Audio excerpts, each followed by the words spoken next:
You are watching VM Khalilur Rahman.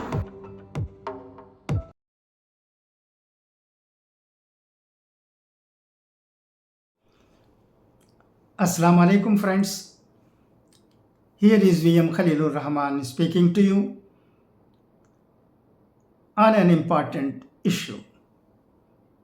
I hope you will like it. We know Abdul Raqeeb Sahib since long. He is an expert on Islamic finance.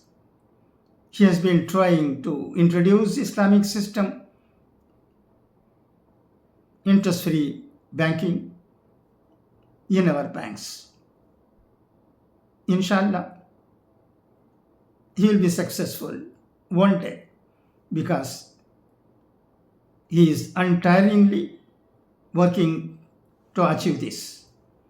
Now, a message has been sent to me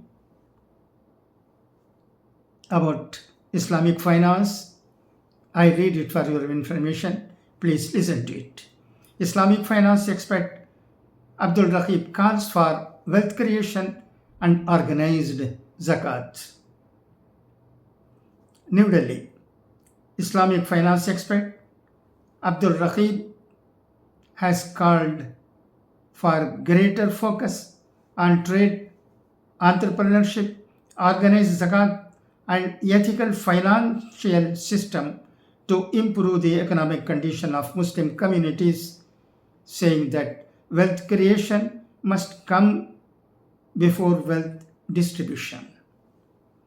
Until wealth is created, how can it be distributed? There is blessing in trade, and the pursuit of lawful livelihood is itself an act of worship. Abdul Raqeeb said in a recent podcast, Deen or Dunya, with host Sahib Salim.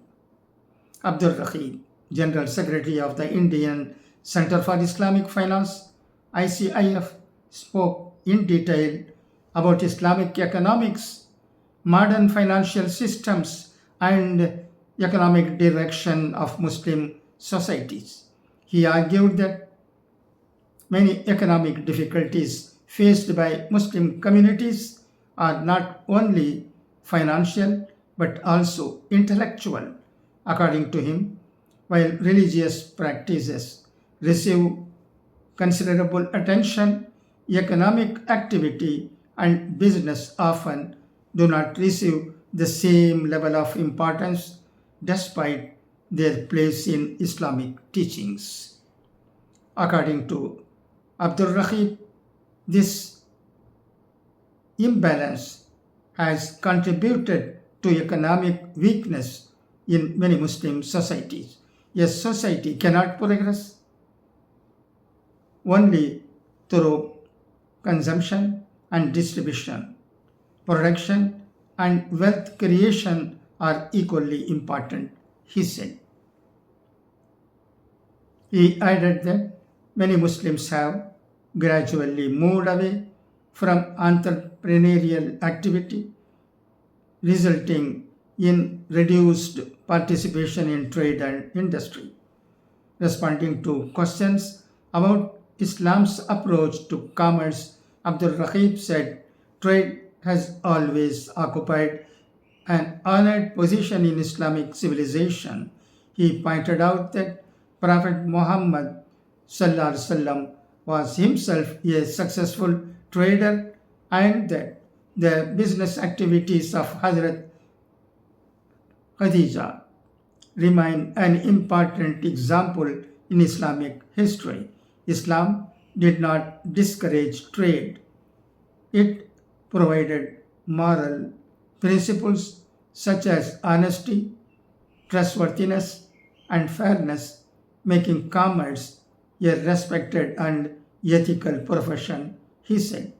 He also emphasized that business involves risk and that risk taking is an essential element of economic growth and innovation. Referring to a well known narration, often quoted in discussions on trade. He said that a significant portion of livelihood is connected with commerce and business activity.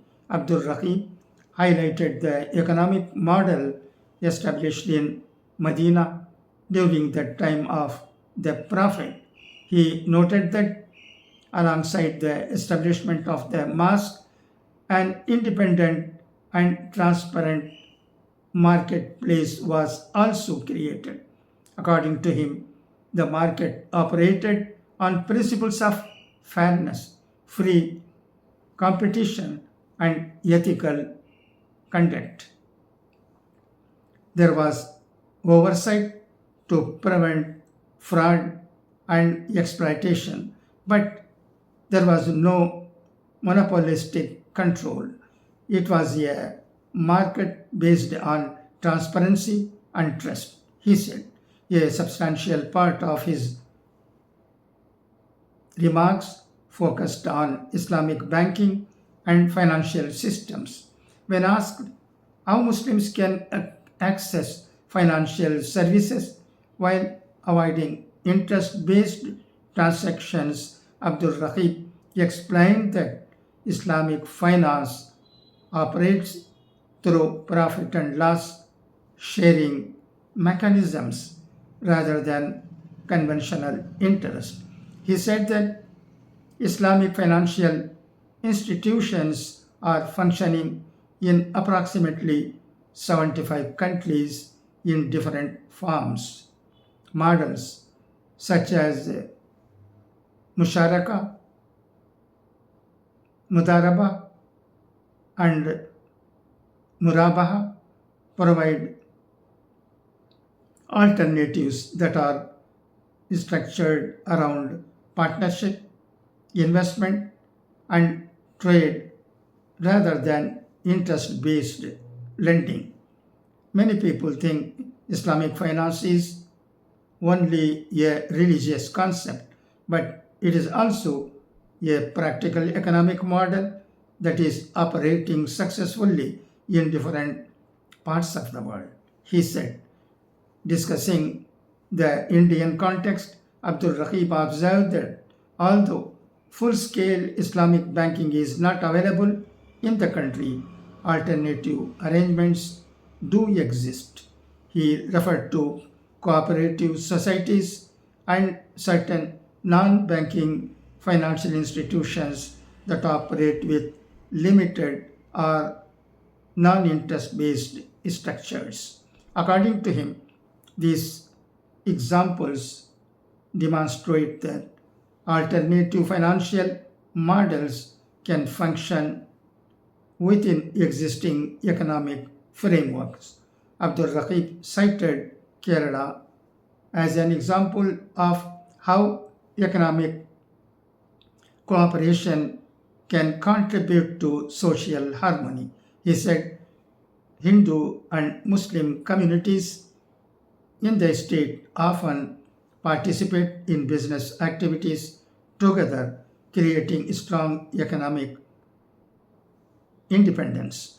According to him, such cooperation helps reduce tensions because prosperity becomes linked to mutual interest.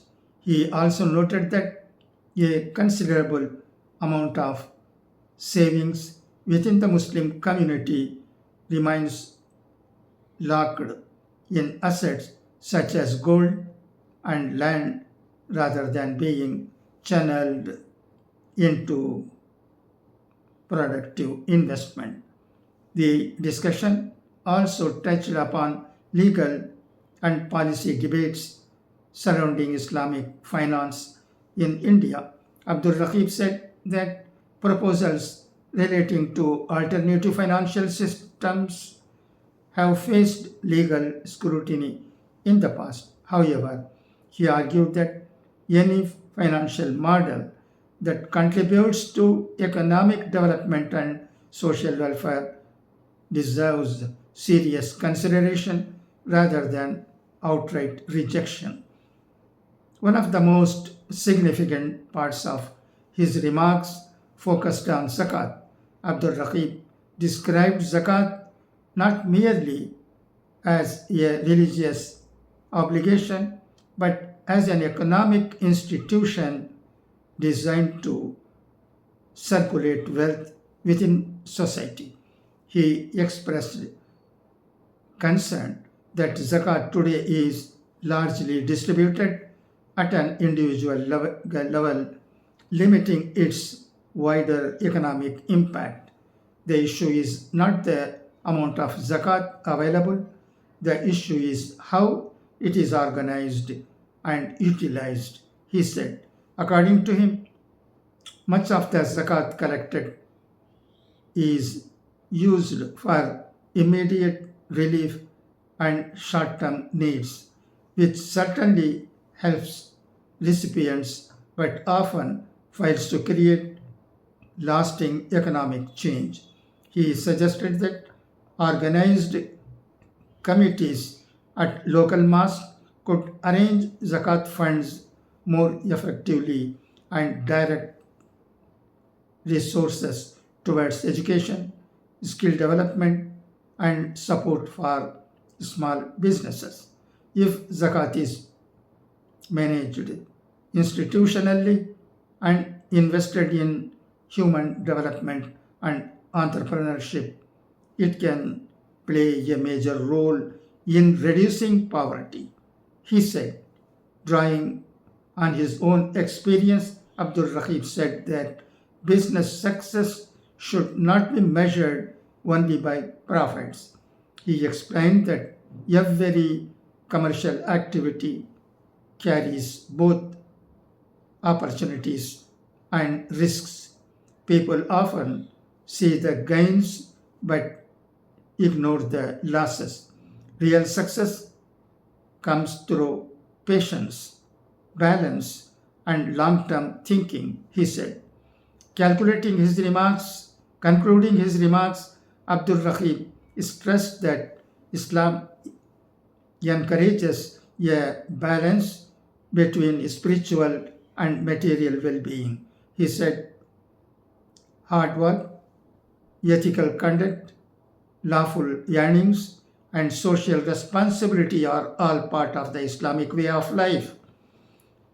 Religion and worldly affairs are not in conflict, they complement one another when guided by moral principles, he said.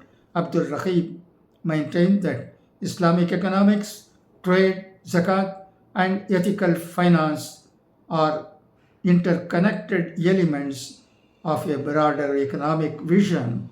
He argued that if these principles are implemented collectively and effectively, they can contribute not only to economic growth but also to greater social justice, poverty reduction, and community development. I think you will agree with what he has said. He has been endeavoring his best to introduce Islamic banking system in our country. Inshallah, he will success. Thank you for your listening.